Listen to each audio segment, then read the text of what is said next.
आज हम कक्षा 9वीं विज्ञान विषय के अध्याय 1 जैव विविधता एवं वर्गीकरण बायोडायवर्सिटी एंड क्लासिफिकेशन इसके बारे में संक्षिप्त जानकारी प्राप्त करेंगे। जैव विविधता को साधारण रूप में ये कहा जाएगा कि हमारी जो पृथ्वी है उसमें लाखों हजारों की संख्या में जीव समूह दिखाई देंगे। उन जीव समूह में समानता के साथ साथ कई प्रकार के विभिन्नता दिखाई देती है, उसमें भिन्नता दिखाई देती है। जैसे उनके खान पान, रहन सहन, कुछ आकार प्रकार, आवास आदि के रूप में ये सब विभिन्नताएं लिए हुए रहते हैं। तो जैव यानी जीव, तो इन्हीं विभिन्नताओं को यानी जीवों में जो भिन्नता पाई जाती है उसको जैव विविधता कहा जाता है। हम अपने आसपास ही देखते हैं कि कई प्रकार के जीव के जो समूह हैं, इन जीव समूह के सदस्यों में जो भिन्नता है और कुछ समानताएं हैं। जैसे ये घोड़ा है, बिल्ली है, कुत्ते हैं, ठीक। ये कुछ जानवरों का समूह है। इसी प्रकार नीम है, बरगद है, जामुन है, अनार है, ठीक। ये पेड़ पौधों की जो समूह है, ये अपने एक समूह को दर्शाते हैं।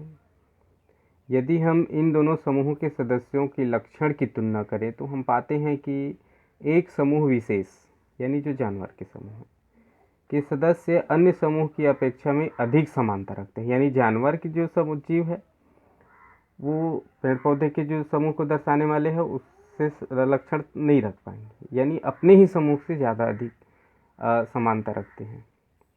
यानी इन समूह के जो सदस्य को और छोटे समूह में बांटा जा सकता है। जैसे उदाहरण के लिए घोड़ा लेते हैं, घोड़े को ही अपना एक समूह, उसमें उस पर समानता रखने वाले कौन कौन से जीव उसका वो हम अलग रख सकते हैं। बिल्ली है, इसका एक समूह है। कुत्ता है, उसका एक समूह है। नीम का जो पेड़ है उसका एक समूह है। धौतरा का जो पेड़ है उसका एक समूह है। यानी अपना अपना अलग अलग छोटे छोटे समूह में जब बांटते हैं तो जैसे धौतरा की पौधा है या पेड़ है उससे समानता रखने वाले और कौन कौन से पौधे हैं उसका एक समूह बन जाएगा। इन छोटे छोटे जो समूह के सदस्य की जो तुलना करने पर हम पाते हैं कि अधिकांश लक्षण कुछ न कुछ अपने समूह से समानता रखते हैं। ये लक्षण उन्हीं अन्य छोटे समूह से समूहों जो है अन्य उससे अलग करते हैं, ठीक है।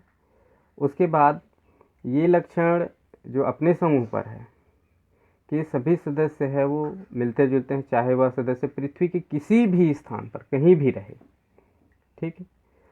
उस समूह विशेष के लक्षण यानी वह एक विशेष समूह लक्षण कहलाएंगे तथा इन्हीं के आधार पर हम उस समूह को एक जाति की संज्ञा दे सकते हैं, ठीक है। अपने छोटे छोटे जो समूह हैं वो किसी भी जगह अपने ही समूह से मिलते जुलते हैं या उस पर समानता अधिक रखने वाले एक अलग जीव जो बनता है या समूह बनता है वो एक जाति बन जाती है।